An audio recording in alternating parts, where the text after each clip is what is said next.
everybody's got this fear when they work in corrections not to look too soft. The thing that's robbed most from correctional staff is their ability to be vulnerable. When you steal that from people, what do they have left? If you don't have vulnerability, you can't truly love or be loved.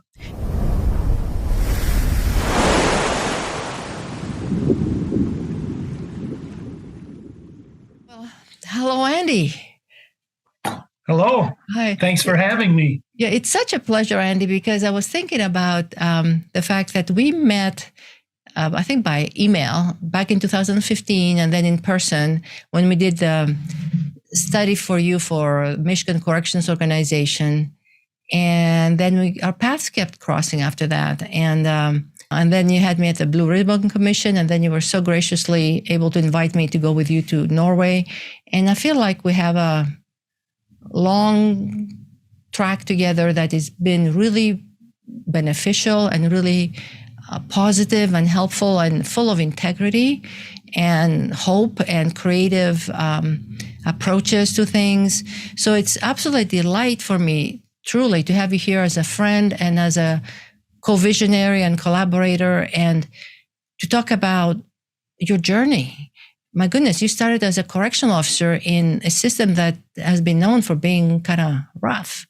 And then you went on, when I met you, were the executive director of the Michigan Corrections Organization, the union in Michigan for the staff, the COs.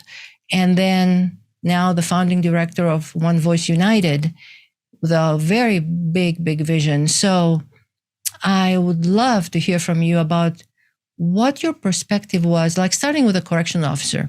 What was your perspective of what corrections is about? And how did your job affect you? So like two parts. What did you make of it? Like, what did you think corrections was?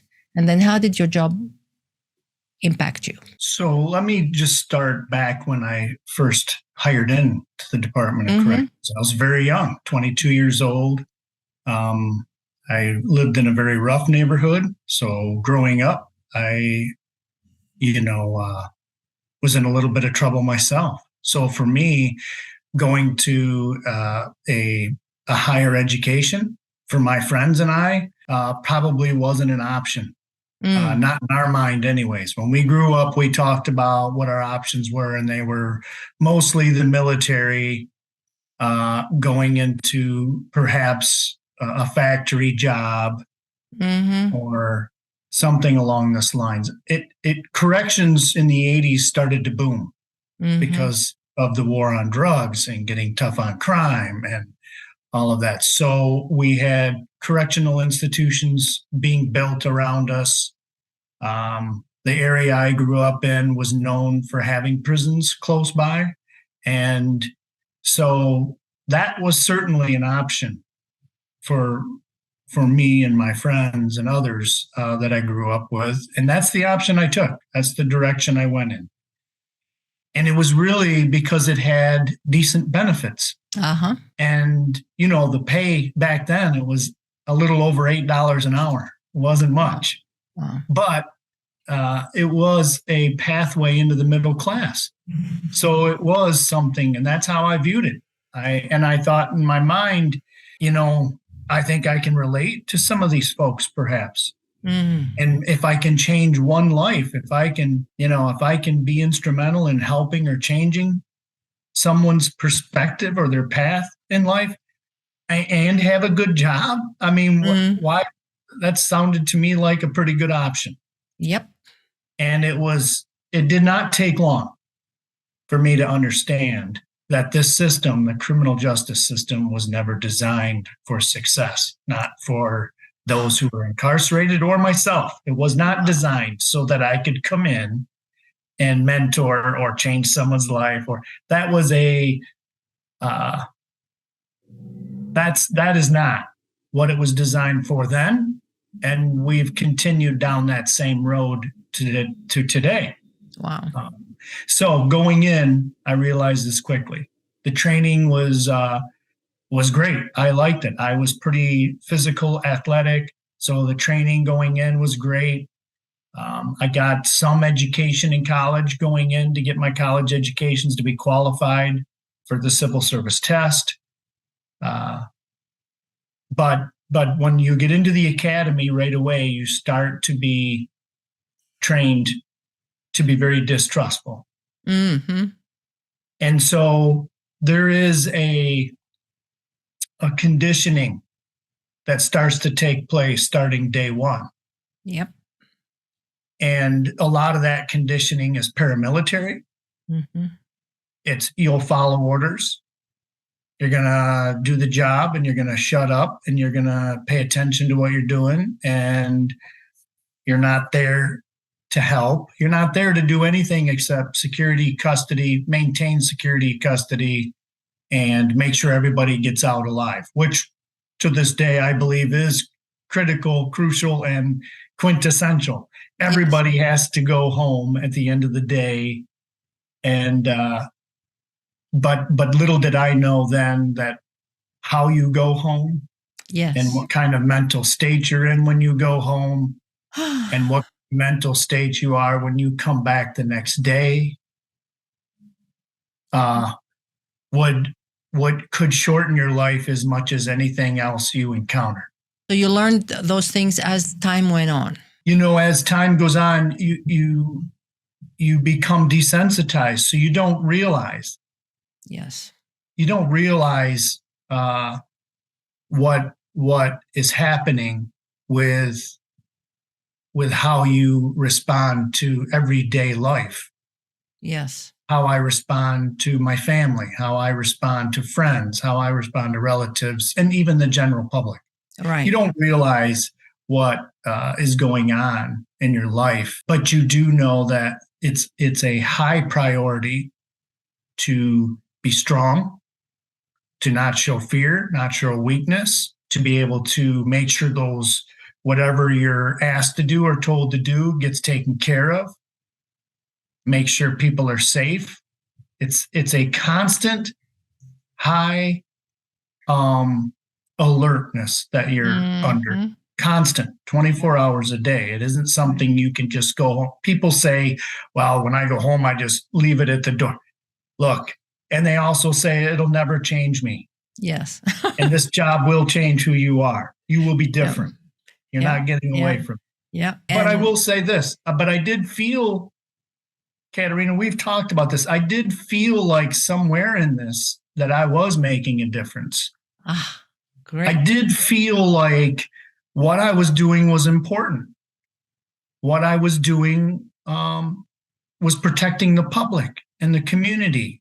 And so it does put a value in your mind about the work you're doing.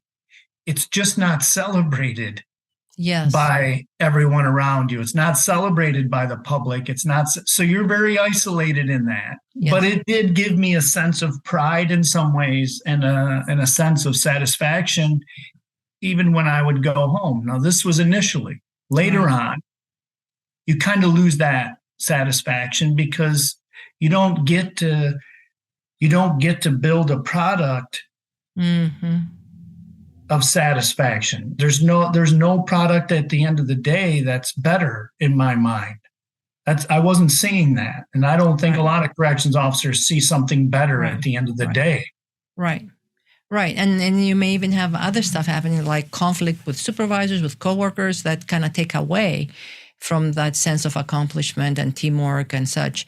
So time went on, and then some things must have changed enough for you to make some decisions to get involved in the union and then kind of get involved in the administrative part, the executive part of the union. And that must have given you a whole different perspective on what corrections is about, because you were advocating for staff at that point with the department, I would think.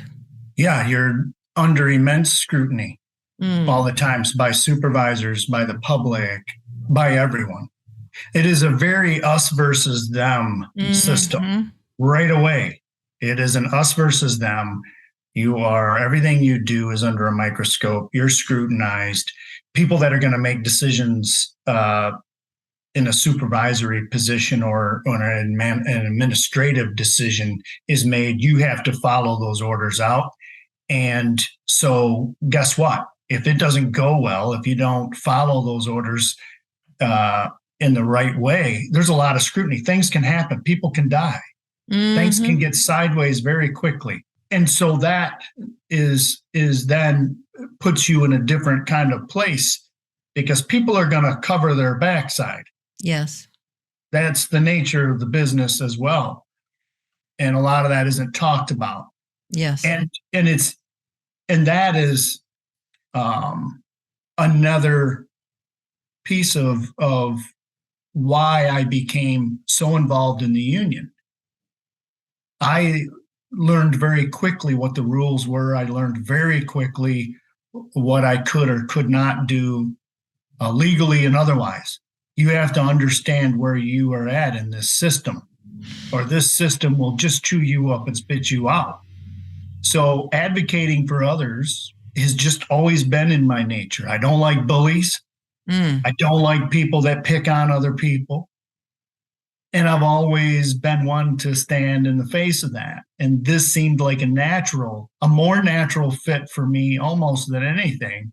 Wow. Was to advocate because I was so adverse to the rules, and it didn't take long before my coworkers and peers placed me in a position with more responsibility in the union, and eventually became the vice president of the union for many years, and then I was hired by my peers to be the executive director of Michigan Corrections Organization. That was for several years, wasn't it, Andy? Yeah. Yeah. So that gave you a whole new perspective, because now the us and them was not the incarcerated people with against the COs or the vice versa. It was the line staff versus administration. Whole different ball game in a way. It's a different ball game, and there's such a high level of suspicion of each other, and such a high level of distrust, right? That even when you may be telling the truth, the scrutiny is so intense that it's almost as though they're trying to find a place where you may have slipped up, may have made a mistake, may have forgotten about something, right? So, and there's so many rules, so it's easy to forget something. And I remember people have told me more than once, we are treated like we're guilty until we're proven innocent. And that's right. And once you're accused of something, it's really hard to shake off the accusation. Even though you've been cleared, people still see you as a suspect. So it alienates people tremendously. So you did that for several years as an executive director, and before that, advocating for staff. And so I was thinking, so what was happening over time, and what became finally a tipping point that you got into the next chapter of your life, which is now, with One Voice United? So I was appointed by the governor to be on the Michigan Corrections Officers Training Council, which sets the state standards and things for the training that we received. That started to open my eyes to how much more training we could have, how much better the training could have. So that was early on. But being in the positions that I held in the union, and being able to go around the state and be exposed to the many different administrations that we have in all the prison systems, and being involved in conversations with other states and what they were facing, really started to shape my mind around why is it that our profession doesn't come together and stand up and say, how this is today doesn't have to be. And as a profession, we have the ability to put the brakes on some things and change some things for the better. But to be honest with you, it was a riot that took place. And it was over the food. It was over a private vendor bringing in privatized food. And it was subpar for on any level.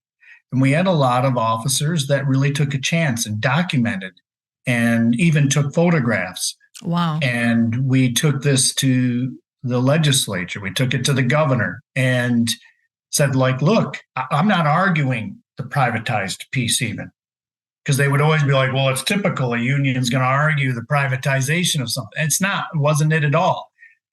We took a moral stance on this. We weren't arguing the privatized piece. We were arguing the fact that you don't serve food like that to a bunch of people who are incarcerated that either can't afford to buy their own food from the commissary, and then you raise the food prices in the commissary, and then you reduce the pay that you're giving them to work to buy that, and then you're going to serve them food with maggots in it. Seeing it's wrong on every that. level. Yep. And so it of course, there was a perfect storm brewing of this, and it started a riot. Now, the fact that we were advocates really surprised a lot of people, why we were so staunch with our advocacy. And the food service workers that were there prior were not our union members. They were another union's members. It was the moral position that we took that ultimately helped us win in that argument. But that riot, no, officers weren't physically harmed per se, but they were certainly mentally harmed in a major way. And I interviewed most of them. Wow. Personally. And most of them said, look, you've got to take this on a national level, because us fighting this in a state level isn't working. Wow. We're losing. So that's really what pushed me. And then on the heels of that, within a 2-year time span, we had 20 people commit suicide. Yes. 20 officers committed suicide in the state of Michigan. Not to mention those that are retired, that get forgotten about and do not get documented, that we don't hear about. Yes. These are people I grew up with. Yes. In the department. Yes. Yes. Yes. And these were friends. Yes. These were casualties. Yeah. So, you feel a certain obligation to them and their families as well to start exposing what's causing this. Yes. And it's pretty clear that it's because of the design of this system. Right. And it's pretty clear that it's because of the position that they place all of those employees in, not just corrections officers either, by the way. School teachers, nurses, counselors, parole, probation even, right? Yeah. And the supervisors are taxed with making sure that all happens from those above them, and so on and so on.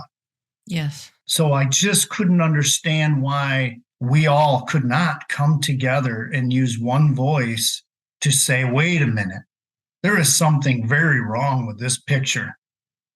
And then I started to realize through many conversations and workshops and others that this wasn't just a Michigan problem, by the way.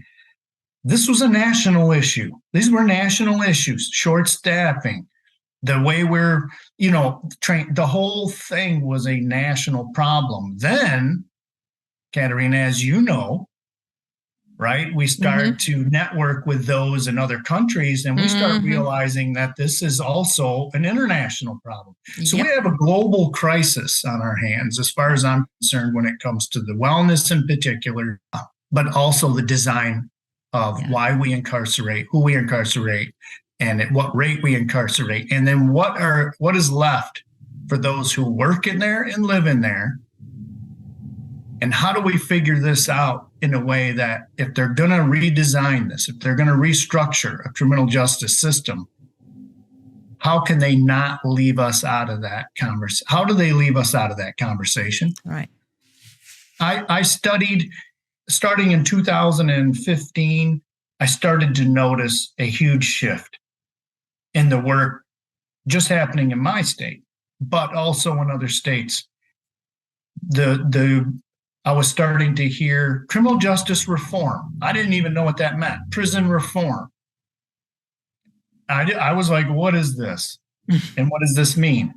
Right? All I knew is this. All I knew, Katerina, is they're starting to tell us you're going to have to leave the doors open on all of those cells and give more airtime, which, okay, So what are you giving me in return to help me do my job so I'm safe and so my partners are safe? What are you doing for me? Oh, and so we're going to give more education, college education, free education, this and that and the other thing to incarcerated people, which I'm all for. I think that we should. Mm-hmm. But we're leaving the second largest stakeholder out. We're not doing anything for those who work there and have to come in there. Right. So that was right. All of that culminated into One Voice United. Right. Because if you're going to change one part of the equation, you have to change in parallel ways the other part of the equation to balance them out, because it's been like tilted, totally like lopsided. Yes. Wow. I didn't realize that was the beginning of One Voice United. When was it that you set up One Voice United? What year? It was 2016. I got together with some of the smartest people I know, my team. Uh-huh. And we worked on other projects as well. But this one, we just went and really dug into what was out there. Katerina, some of your work was the only work that we saw that was connected to wellness or the health and well-being of correctional staff. There was no studies done other than yours. You were you are still the forefront. Wow. But you were the pioneer that really pushed for some of this conversation to take place. Outside of that, in the corrections reform world, I saw books, politicians talking about it, formerly incarcerated movie stars weighing in on how the system should look. But I didn't see anywhere in there where they were interviewing frontline staff and asking those who were going to be in charge of executing this work to weigh in on whether or not it was safe, whether or not it was if this is something that's going to work. And so we traveled the country talking to, it was a two-prong approach. First, we wanted to talk to everyone we knew that worked in the system, that was on the front lines trying to figure this out on a day-to-day basis. What's bothering you? What's going on with you? What do you see that we could do that could change our profession so it's better? So you come home to your family differently than you do. So you can come to work feeling healthy. So you can actually do the work, right? So first we did that. And we had multiple surveys, national surveys, as you know. Mm-hmm. We had a lot of work groups. Then we went out and we talked to the most influential reformers that we could find. Brian Stevenson. We talked to Gorville Norquist. So one spectrum to the other, one side to the other. We talked to Van Jones. We talked to all kinds of reformers that we could find and said, is there room for the correctional staff in this conversation? If you're going to shape the work that we're doing, we should be involved in that. And all of them said yes. Where have you been? Whoa, that is so moving to me. It's like missing a finger, your index finger in your hand. Yeah, we're the second largest stakeholder, and nobody bothered to ask us to sit at a table and talk about it because the narrative has been set that officers are the bad guy in this, and we don't care. The narrative is set like that, not just because of the media and movies like Shawshank Redemption and things like that. It's set like that because our country is fascinated with law enforcement for the wrong reason. They want to see the shield. They want to see the gas. They want to see somebody dragged. That's our country, unfortunately. They're just fascinated for the wrong reason. And so that's the way the narrative has been set. What's a good corrections officer? Well, most people probably believe, well, someone that's in prison should be punished every day of their life. Wow. It sounds like you're somehow reckoning something, and you're not. There's no reckoning there. There's no, people are punished because we take their freedom, and they're put inside of these prison systems, and the conditions are rough. And whatever conditions they live in, we work in. Yes. Because we're inextricably linked. Yes. And the general public doesn't want to hear that. And they don't really, like, that's not the way the narrative is set. The narrative is set that, you know, so you bring this on, you start to take this on in some Yes. ways. And I've had over 30 years in and around this system. And I can tell you it's a lie. And I can tell you that the system is not designed for success for those who work there. And so I feel a calling to be able to say, I got to tell the truth about the way this system is designed and what it does to the people that I grew up with, the people I don't even know, but the people that do the same work that I did for many years. There is a truth that has to be told about it. Yeah. Yeah, and it takes guts, it takes courage, it takes being articulate, and it takes experience, right? Lived experience we talk about. You guys have that lived experience. And I was thinking about the system that we're dealing with where everybody, or I shouldn't say everybody, but many people, a lot of people leave it worse off than they were when they entered it. And we are saying we want it to be the opposite, that we want to help people improve and rehabilitate, or staff to grow and mature professionally. And we have a system that ends up with people being broken on both sides of the equation, the incarcerated and the staff, the frontline staff, and probably all the way up to administration. And there's something very, very wrong with this picture. And we use the word toxic. Like inhaling fumes, you don't realize you're inhaling radon, whatever, and it's getting to you and you have no clue. So I'm really glad you are speaking out and that you've made those alliances that are very crucial, because we have to get past the us against them and go to how can we contribute to making it better for everybody. My team at One Voice United is the most dedicated team I've ever met when it comes to creating a place where correctional staff can tell their story. Because nobody tells it like they do. Nobody can tell it like they do. And it's a story that's missing. Yes.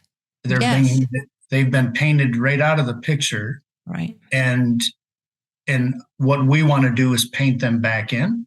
Yeah. Make them part of this story. Help change the narrative. You'd be shocked if you saw statistics from surveys we've done, from work groups we've done, meeting with correctional staff all over the United States and talk to them about what means something to them. And you'd be shocked at how many say, I want to come to work and I want to be able to do something positive. Right. I want to go home and tell my kids I did something good today and I did something positive today. I helped somebody today. Yeah, without worrying about being disciplined, or am I going to have to work the next 24 hours straight? Am I going to miss a birthday? Am I going to miss another holiday? Or will I be disciplined or whatever, being shunned by my colleagues for wanting to be helpful, as opposed to being hard and tough and whatever, provoking things that don't need to be there. So, okay. So you've been doing that for several years, full time. You've expanded, spread your wings, and thank you for having me join your delegation to Norway. I mean, learning from another system where they have made those improvements, and it's like dream come true to see it running and functioning and producing what you hope to see one day in the United States. It was hugely an eye-opener for me to see the joy that the staff had being there. And yes, there are hard days, and yes, they have assaults, but nothing like we have here. It's nothing like we have here. There are, there's some places in the United States that are really trying to make headway. Mm-hmm. And some of that is based on Scandinavian systems and how they're designed.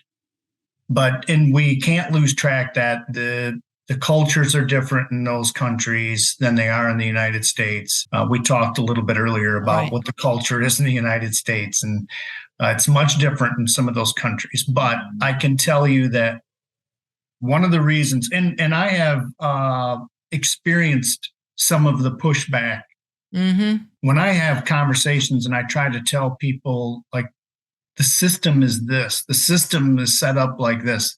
It's not set up for success for us. It's not set up for success for those incarcerated.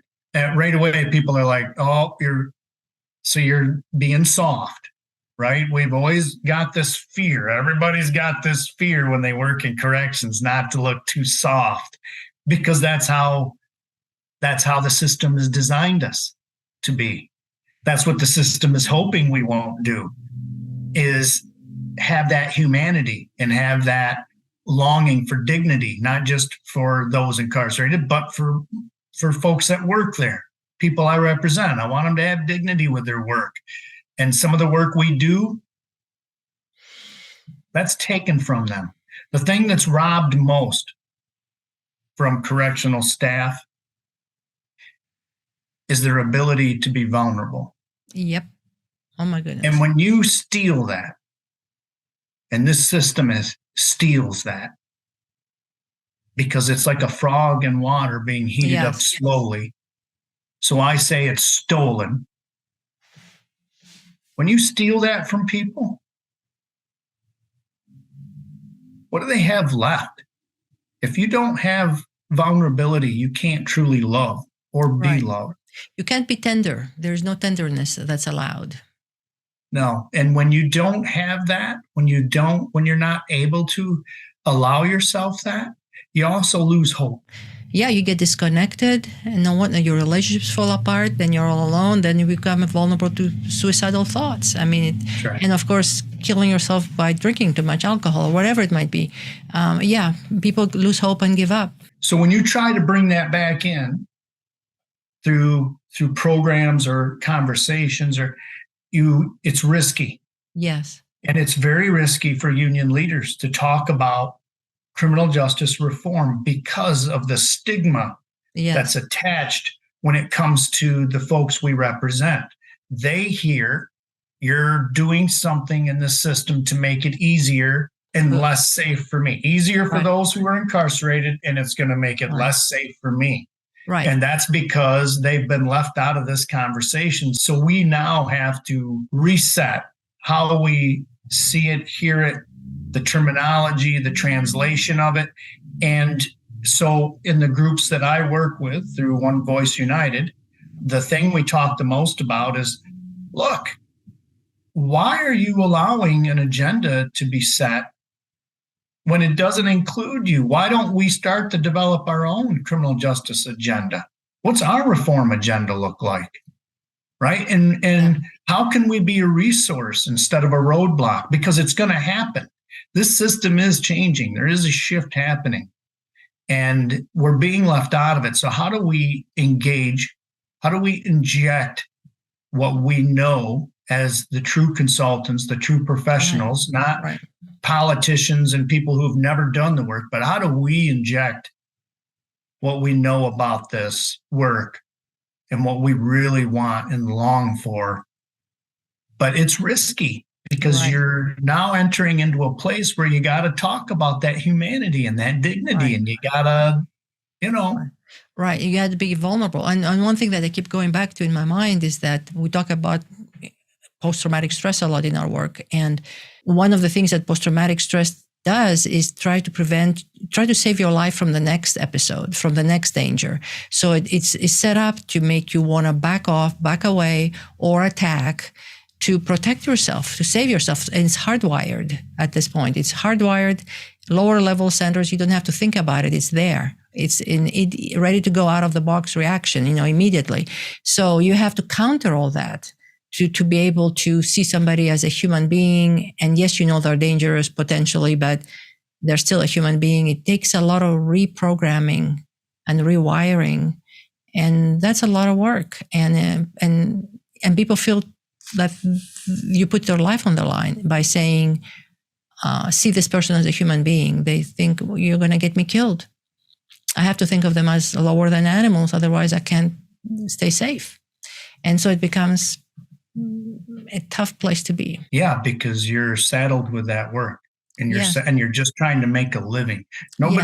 I don't know of anybody. This is another false narrative. I don't know of anybody that comes in there to be mean. I've never met. I'm sure there is, right? I'm sure there is. It's a huge system.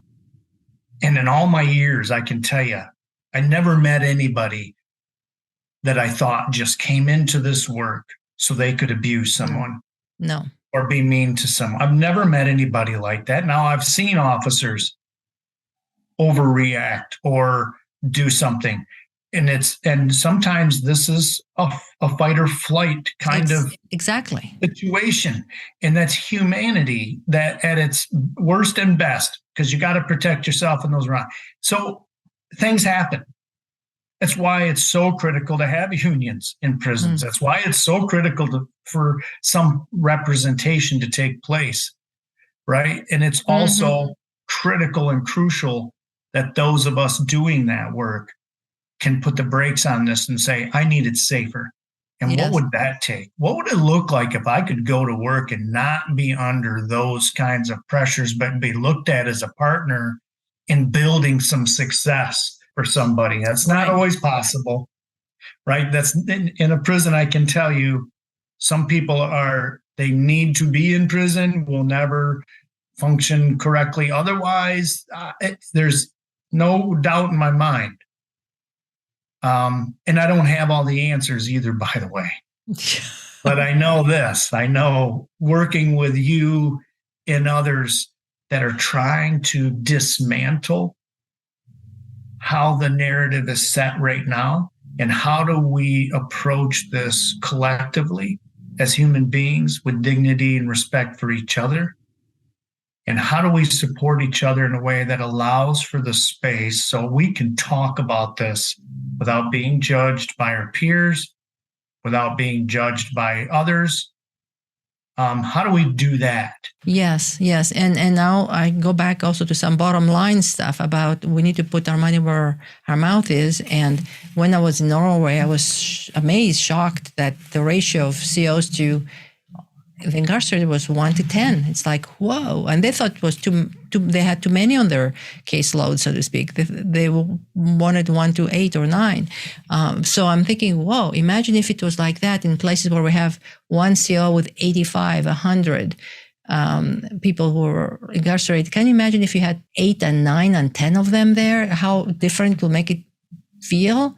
And to have time to have real conversations or respond to a need, or know that it won't be 3 minutes before somebody gets there if they get attacked. I mean, that's a huge thing as far as functioning goes. So we have to really rethink how we do this whole locking people up business. I think that was why it was so important for all of us to go to Norway. Someone just asked me here just the other day. They said, why on earth did you think it was important to take union leaders and others inside of this to Norway?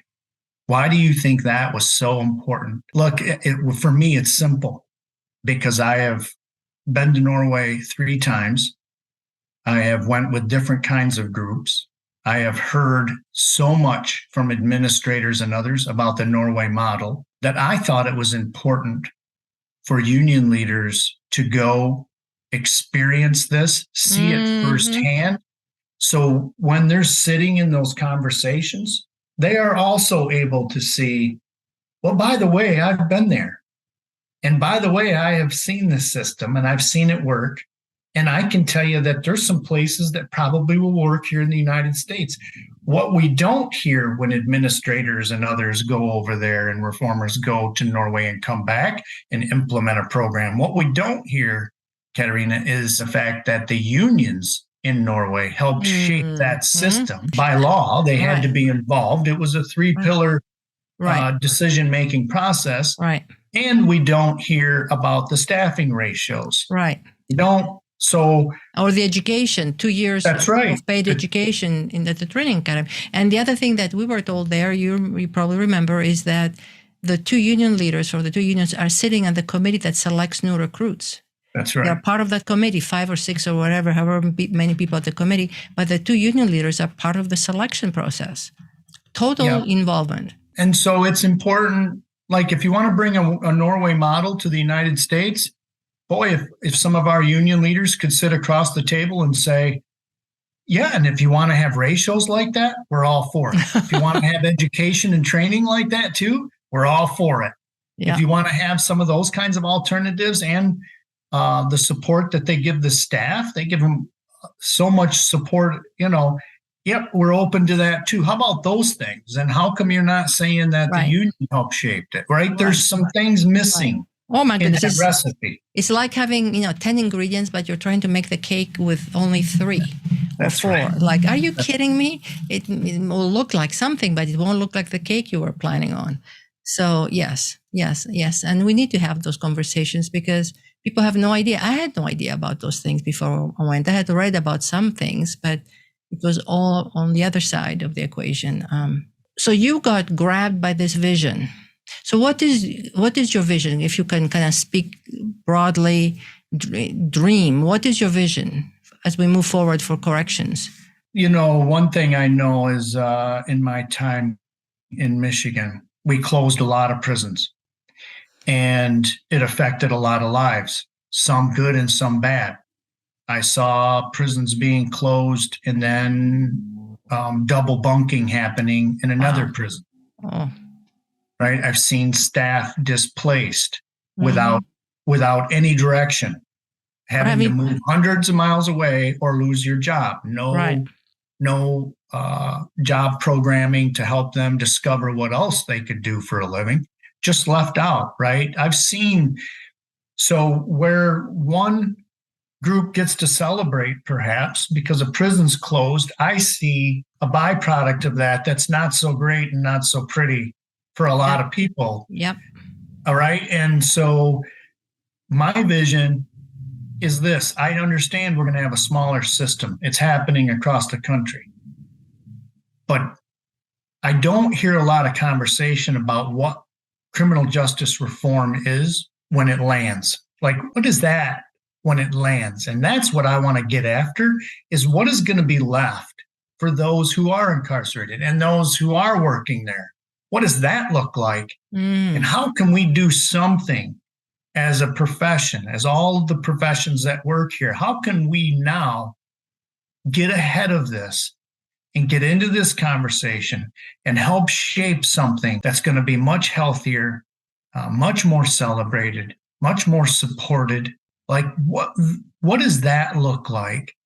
And we're only going to discover that if we come together collectively and we start talking about the issues we can align on and how do we make those things better first, and then we can move out to the much harder questions.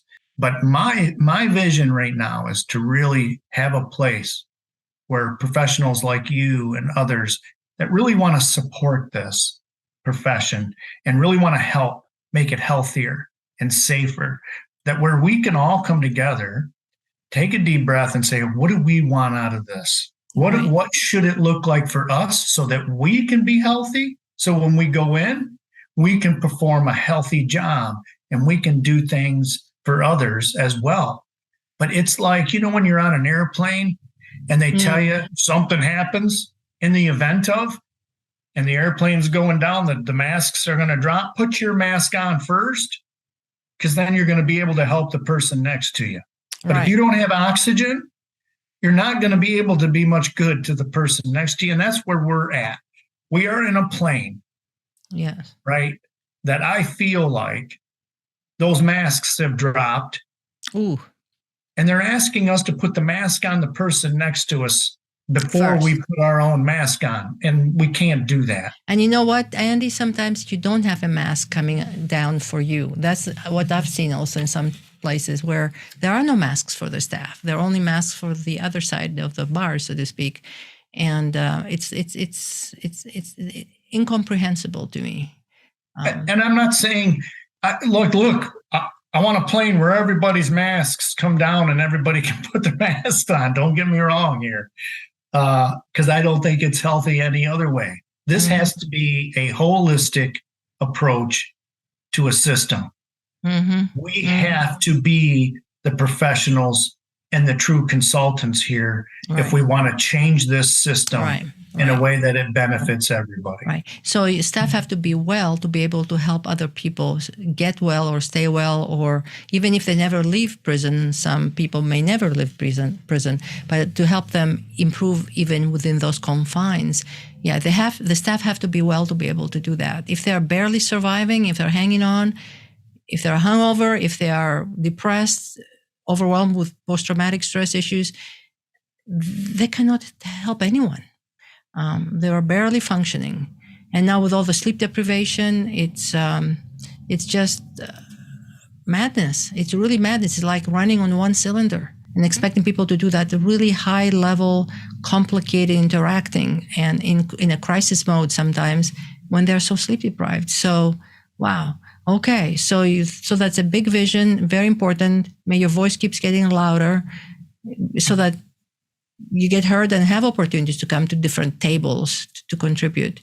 And at the back of my mind, I know that you have a bigger picture even than the prison system, much bigger component that drives you and inspires you. And we've had conversations about that before, but how would you say your whole faith in God, how does that help you do what you do? Because I'm sure what you do is brutal sometimes. It's intense. And it's hard, it's painful. So how does your faith in God help you hang on and keep going? I think my faith is extremely important. It's what turned my life around, literally turned my life around. And so that I saw value in my own life, yes, could see value in other lives. And also, wow, what happened is that it softened my heart where I didn't think it could, because this work can sear your heart. Yes. It sears it. Yes. And my faith in God allowed that to be softened.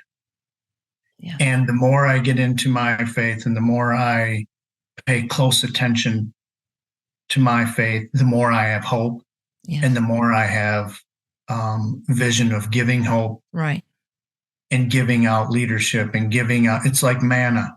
Right. You have to give leadership away or it'll rot. You have to give love away or it'll rot. You have to be able to do that.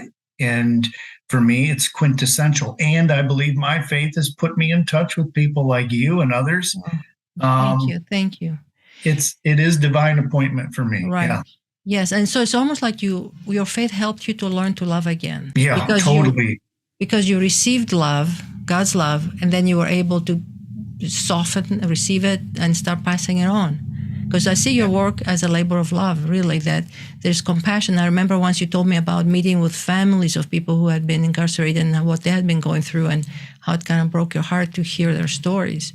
So you, through God, you have been able to love again. And I can't deny it, or I'll lose it. Yes. I cannot deny that. I cannot deny my faith, and, or I'll lose it. And I know that. It's your source. You don't want to deny your source. That would be the ultimate slap in the face, right? So, wow, that's absolutely beautiful. And my family. Yes, I was going to say, I would love to ask your wife about the changes she's observed in you over the years, one way and then the other way.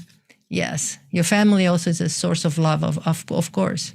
And they probably have been through a lot of stuff too over time, which every CO's family goes through stuff. We see that play out. You know, every year we have our National Medal of Honor, where we honor men and women who go above and beyond, but we also honor those that don't get recognized. We honor the profession. And you see that play out because they bring their families. They want their families to be involved in some way, to see the better side of things, or to see some kind of shining light in what they do. Yes. And I've seen that play out so many times. By the grace of God go I. Yes. I see that and have seen that since day one. Yes. Whoa, I remember seeing the tears. Oh my goodness, the tears from families, and maybe sometimes from both of them for the first time they're crying together, and they're tears of joy. Yes. And we look forward to having you in Colorado Springs next April. Yeah, the end of April. If you go on our website, onevoiceunited.org, you can see the dates, and Yes. we encourage as many people as we can to come and help celebrate the profession and help elevate the profession. Always encourage correctional supervisors and coworkers and others to nominate somebody for the National Medal of Honor. And if you Yes. go on our website, you can get a nomination form and you can nominate somebody Yes. that's done something that you think needs to be recognized. So, I'm looking forward to that meeting and Yes. looking forward to coming to Colorado. Yes, we would love to have you. And thank you for your time, because I know how busy your time is. Every moment has been apportioned and assigned to something. Thank you, Andy, for your time. But most importantly, thank you for your heart. Thank you for caring. Thank you for stepping up and not just retiring and fading into the distance, but hanging in there and giving and lifting people up and letting them know they matter and that they are precious. And it's a privilege to be your friend. And thank you. The privilege is mine. I appreciate it so much. And thank you for all the work you do and having me on to have the conversation. Great. You're very welcome, and we'll be in touch. Thanks, Sandy. Take care. Bye-bye.